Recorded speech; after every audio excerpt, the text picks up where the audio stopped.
I'm talking to every street organization that's out there. This is what they take advantage of. And this is what was going on at that time in history.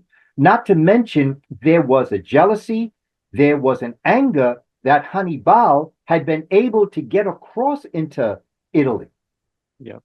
And so what happened was that during the Punic Wars, when Hannibal was asking for reinforcements, food, clothing, finances, weaponry, his own people didn't give it to him, weakened his power, and he was stuck. You know the story of him crossing the Alps.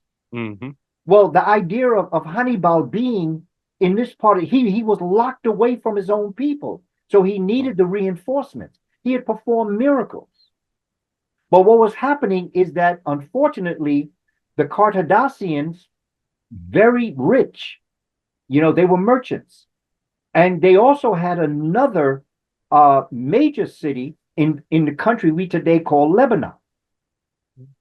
And that is where you also have the merchants in purple. Purple was the ancient color of royalty. Yeah. And it's very hard to come by. And so the Carthaginians, be they in Tunis or in what we call Lebanon, Carthage, they were able to become the merchants. And this is why you see the Greeks and the Romans, the Roman senators always had purple on their robes. Mm-hmm. It's a sign of royalty.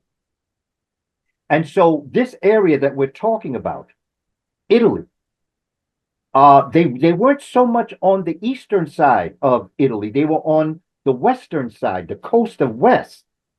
And the land was called Etruria, Etruria, Etruria. And the people that lived there were called the Etruscans.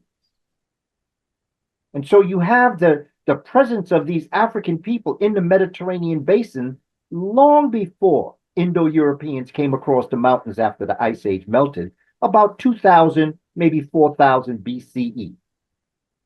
So that you have these Africans here upon which these northern barbarians come down and meet these people. These are the people that are going to become the Greeks. They're going to become the Romans. They're going to become the Turkish people. This is after they meet the Africans.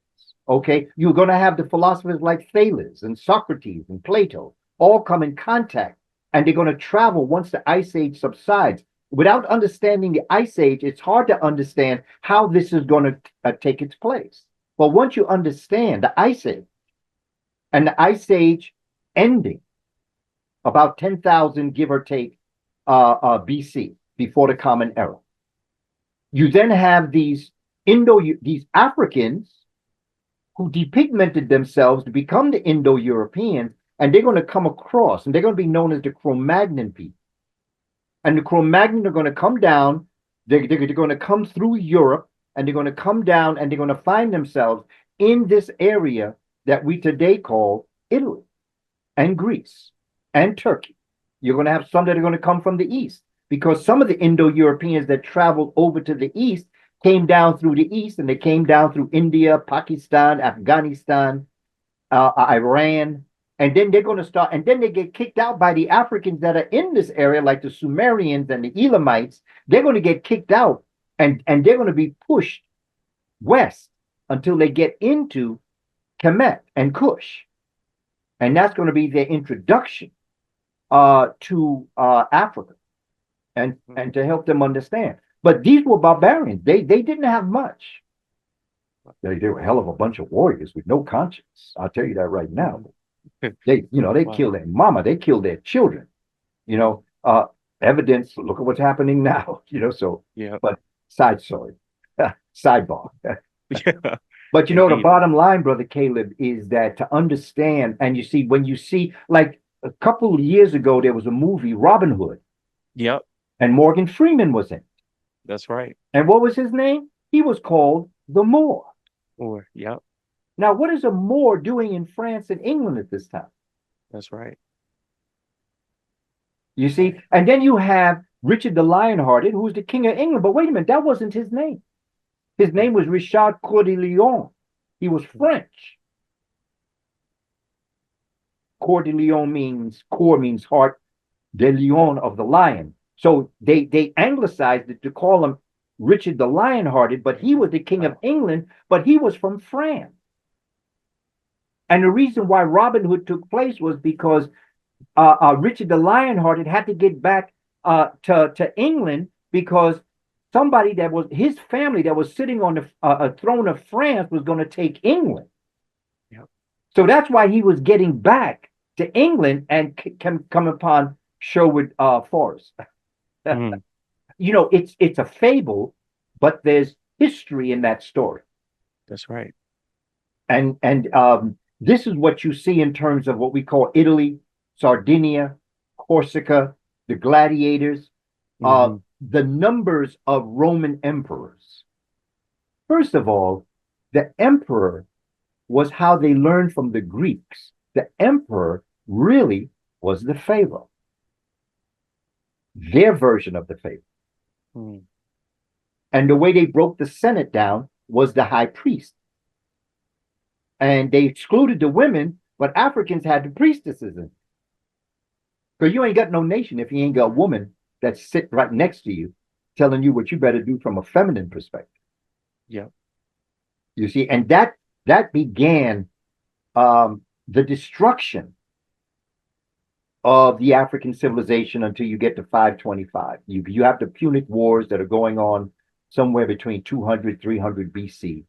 And this is when the northern Germanic barbarians come down into Rome. And one of the major cities of the African Etruscans was called Ruma, Ruma. So that this history and what's happening is out of context. When you look at Denzel, you love the part that he played, but you don't understand how historically accurate he was. And you don't understand who the Numidians were. Yeah. The Numidians were Moors. In fact, they were from Morocco. And so when you have, and then Tunis is where the Carthaginians were in Africa. Yeah.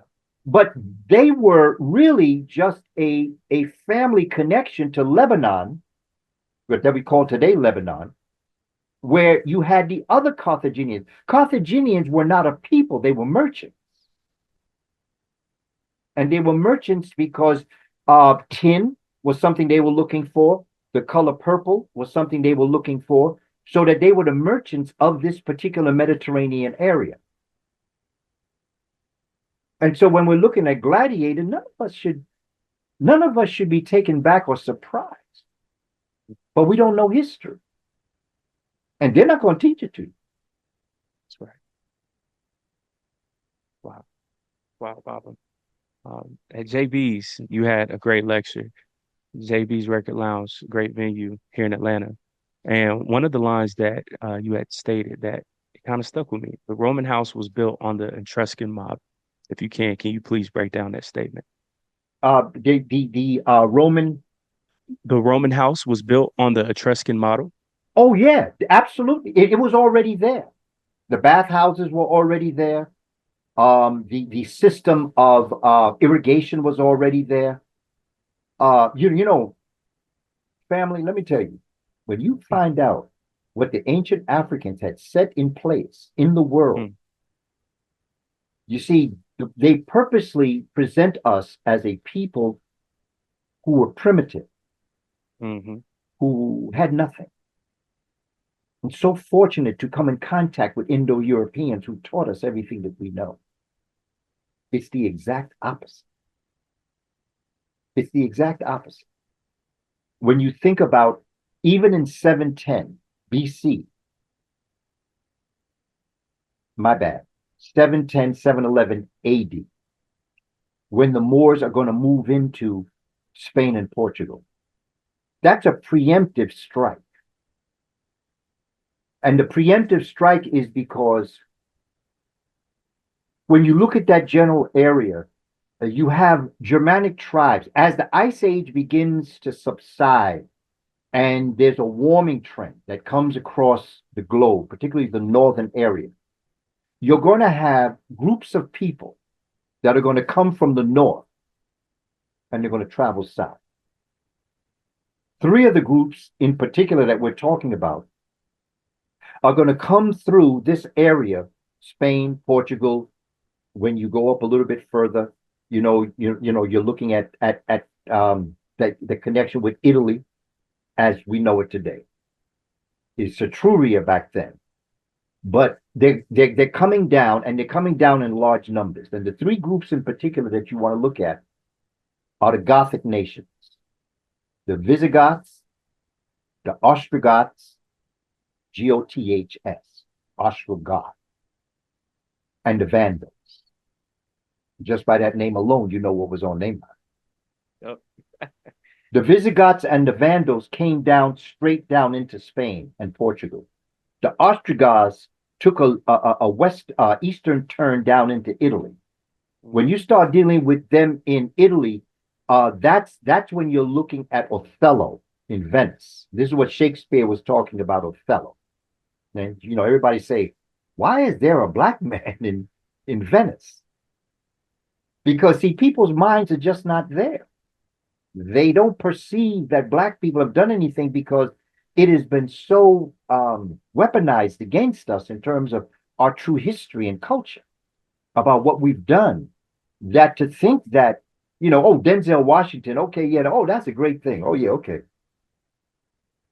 Thinking of him not understanding what the Numidian nation was. The Numidian nation was a powerful nation in the ancient world. This is why the book that I'm writing now, when you first contacted me and told me about the Gladiator and you wanted to talk, and you remember I texted you back and told you, it's funny you should ask me this because this is the fifth and final book in this series that I've written. From William Leo Hansberry, which is a libation, to Spirituality Before Religions, which is a explanation of the spiritual text, to Shabaka Stone, which is actually the text that defines religions, the Abrahamic religions, then to Carbon Before Melanin. I'm bringing God down on the earth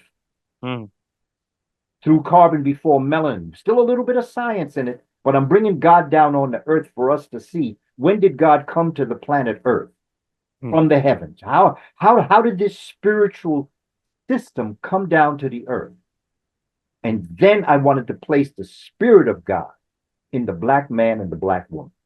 And that's what the book, The Moors Before the Moors, were. Because, see, we caught up on the Moors. There's a lot of discussion about Moors. Were they Arabs? No, they weren't. Even Arabs are black. Okay, the people that you're dealing with are people who are taking having gone to Kemet this summer. We started a little bit of rough there in Kemet. Okay? Because we started dropping the science. Somebody took a picture of me in the Cairo Museum, and I'm talking, but they put a picture up, but then they did research on it. And then they found out the work that I do. And a lot of things happened, even them. And I told them, you did not build the pyramid. Okay? You weren't there. But you see, it's a big business there. So they make a lot of money. And if the world knew that the pyramid builders look like you and look like me and look like Sid, they wouldn't come. So they lose money. And there's an investment. Went to the new museum that they have there. They purposely call it Egyptian. So that there are people that are stealing our legacy, and they got no shame in their game, man. They'll take your history, claim it's them, and won't even think twice about it. The world was already structured. The Roman model was based. And just think, like I talk about the origins of the human family and the human being. And I talk about the fact that the apes and the humans are not, in fact, I have a whole section on this conversation about apes and humans. We did not evolve out of apes, but apes and humans have a common ancestor. And some people call it Ramapithecus. I don't care what you call it, as long as you understand that at some point in time, Ramapithecus, a section of Ramapithecus, for whatever reason, came down on the ground, started walking, and a section of Ramapithecus stayed up in the trees. The ones that stayed up in the tree became who we call the Pangids, or the great apes, orangutans, apes, chimpanzee. The ones that came down on the earth evolved into the hominid and eventually us. And so that when you have this dynamic understanding of how all of this occurred, you then look at the fact that these hominids and the Pangids, as they developed themselves, the ones that were on the ground had to create a new life system, which made them have to stay on the ground. They started eating differently, and they started to have to think differently. The ones that stayed in the trees only had to think tree-like. The ones that came down on the ground had to start thinking about, how am I going to outrun this lion that's been chasing me? There's a lot of things that the one on the ground had to start to do that the one in the tree didn't, because the lion would spend most of its time just looking up in the tree. And the foods that they ate were foods that came from the arboreal or the tree life, whereas the hominid had to do different things. And so they evolved over time. And the end result became the Twa and Buti Khoisan people, who we derogatorily call pygmies. Yes, sir. That's the first human family that came out of Homo sapiens sapien, approximately, I don't like numbers, but we're going to throw out 250,000 years ago. That's when the human family began to distinguish itself from the Australopithecines to the Homo line people, who we are the end result of Homo sapiens. Sapien in carbon before melanin. What I try to do is I try to explain that there is a Homo perfectus in place, or what's called a super sapien. And for folk to get into cartoons, Dragon Ball Z, now you know who the Super Saiyan is. Again, they took our history, man. They take our story, man. And see, we don't know our history, so they can take it. We can argue about they stole rap from us because we know we had rap. Yeah. But when you go into the ancient history, you don't know that guy said to me one time in a presentation, he says, so you a son of an ape? And I say, yeah, but I'm not a son of an ape, but I am related to an ape. But you're a son of a bitch. Because the Roman story, and see, bitch ain't a bad word. A bitch is a female dog in heat. The story is Romulus and Remus were the two brothers that did battle with each other. Yeah. And Romulus defeated Remus. See, they've been fighting amongst ourselves from the very beginning. So what you see right now happening in the world with them fighting each other, this ain't nothing new. They've been doing this as long as they've been around, they've been fighting each other.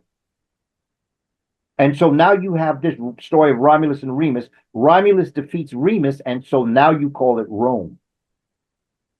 But nobody realizes that both the name Romulus and Remus came from Ruma, which was an African city in Etruria. It's just the way it is. See, when you drop it like it's hot, Brother Caleb, some people have a challenge with it, but I'm evidence-based. I'm not into the emotion. Sir. I critically analyze us as a people. And I take the best and leave the rest. I analyze what we've done that wasn't correct. And the one thing that we've done is never correct is we fight amongst ourselves and we let other people come in and divide us, and then they conquer us.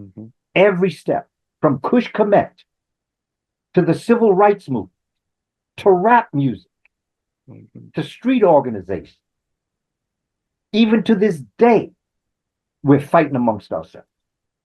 And they use that, they aggravate that, they agitate that, which makes us angrier with each other. They separate us by our gender, brothers from sisters, the less pigmented from the more pigmented, the straight hair to the kinky hair. They separate us. And when they separate us, we fight amongst us, the old from the young. And so the very nature of Western civilization is based on the African mind. Every religion is based on the African spiritual system. And it's just the way it is. It's evident. There's a preponderance of overwhelming evidence of what I'm saying, and I'm trying to get it to our young people. Because sometimes when you get to a certain age and you get mature, you buy into the lie because you're Yeah. comfortable being a slave. I've been a slave all Yeah. my life. I don't want to Mm. be free. If I'm free, that means I'm gonna have to do something. Yeah. But when you're young, you're ready, you're energetic, you want to know the truth. And what I see in everything around me right now with our young people who are rebelling, whether it be elections or whether it be whatever it is. Okay, we as the elders let our young people down. We didn't tell them the truth. We didn't stay with them. We Mm. didn't walk with them. We didn't explain to them.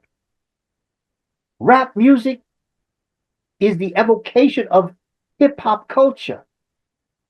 My my generation is hip hop. And hip hop came out of the Motown sound. It came out of Aretha Franklin, Marvin Gaye, James Brown, Sam Cooke. Okay. And then out of that hip hop was born out of doo wop with the Shem and the Limelights, you know, singing the Duke of Earl, in the still of the night, the Chantels. Okay. Mhm. That doo wop gave birth to hip hop. And doo wop was given birth from the original coming up out of the 20th century. You know, yeah, hip hop and then doo wop and then bebop, Mm. and it all matches. Here's hip hop. When I was growing up, hip meant it was good. Yo, man, that like you say, yo, man, that's dope. We say, yo, man, that's hip. Okay, and hop was a dance. You can Google it now. Let's go to the hop. That was a song. Let's go to the hop, which meant we were Mm. going to a dance. And then hip hop became a smart dance, Mm. a dope dance. Like that. Yeah. Okay. And then when we got to the hop and we saw the sister off to the side, we'd say, you mind if we rap a little while? Crafty. Yeah. Can I rap to you? Yes, sir.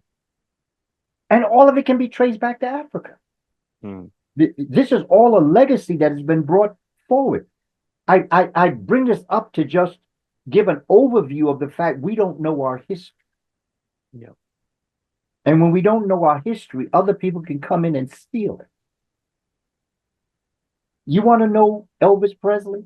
There's two performers that you got to study to understand where Elvis Presley came from. Jackie Wilson Mm-hmm. and Roy Hamilton. Mm. Just listen to them.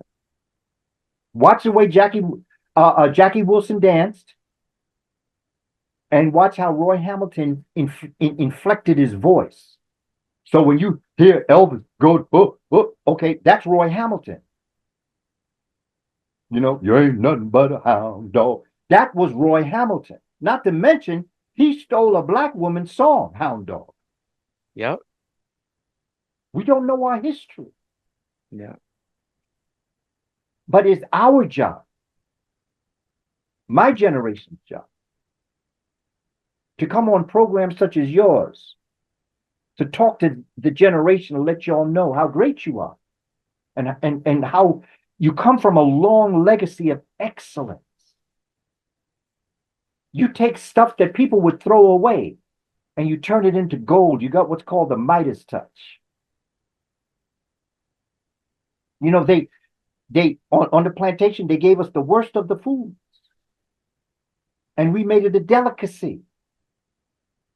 Okay, they denied us everything possible in the music world, and yet we created hip hop.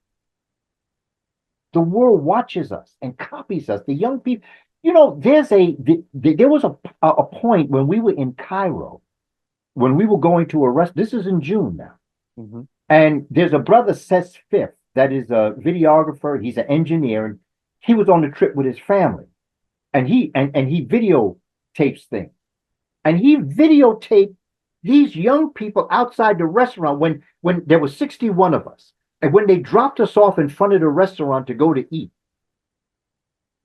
they started rapping. Wow. And Seth Fifth brought out the camera and started filming. And then they started to break dance. They started to dance Mm. in the street. This is Wow. the truth. When they found out we were American, they associated, particularly when they saw us, they knew that there was some connection with hip hop, rap music, and they were twirling and dancing and jumping. That's not the only time. They also did it in Middle Egypt in Luxor, where Seth Fifth was taping a rap song he was doing. And he has them singing. Mm. And the funny thing was that the chorus was, "It's black." You had all these Egyptian Love children talking about, "It's black." Let that. me hear you again. "It's black." In Egypt, Mm. this is us everywhere we go. I went into a small city in Mexico. They had T-shirts of Michael Jackson. Mm. I've gone to places in Egypt where they got pictures of Malcolm X on the wall. Yep. Muhammad Ali. Brother Caleb, we don't know how great we are. You know, when Mm. someone psychologically makes you feel that you have done nothing, Yeah. power is the ability to define someone's reality and have that person accept that definition as if it were their own. We have bought in. We are repeating what they're saying. I can't tell you how many times I was in school with children where the intelligent child that had all the answers, that did all the right things, some of the other children would say, "Oh man, you acting white." Mm. I said, "No, they acting black." That's right. That's the origin of knowledge and wisdom. This is the strength that having a teacher of my consciousness in the classroom with children comes from. Okay, and also a black man. Sisters been doing their thing. But when you got a black man in that classroom, and I'm telling them how beautiful they are, I'm telling you how intelligent you are, that ain't being white, that's being black. You ought to be black too. Mm. In fact, it were white people that sat in front of black people to learn what black people knew. Mm. So in a sense, they're being black, you being white. They say, "I ain't white." I said, "Well, then you better start being smart and be black." Mm. Because we know how to talk to our children. That's right. I was once one of that. I was one of them one day. I knew what I needed to be told.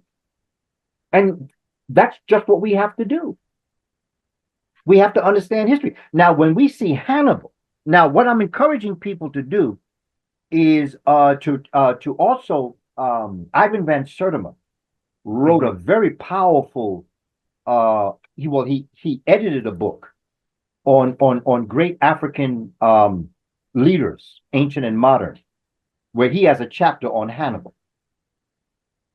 Okay. Massima, who was a Numidian. J.A. Rogers has a chapter on him in World's Great Men of Color, Volume 1, where he deals with the Numidian. And he deals with Hannibal and Hannibal's father. Yeah. Who preceded him. Yes. Yeah. Yes, sir. Yeah. Okay, it's just the history is there, and we are blessed to have had people such as J.A. Rogers back in the day. You know, he is my ancestor, elder. Mm. Okay, Wow. friend to William Leo Hansberry, who I wrote my first book on William Leo Hansberry. I've got pictures of them together where they worked their show.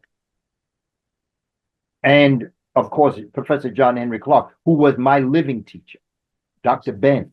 Okay, Dr. Ben tell you about Hannibal. He'll tell you, Dr. Ben used to tell stories on the corner of 135th Street outside a restaurant, Pan, where he used to always eat.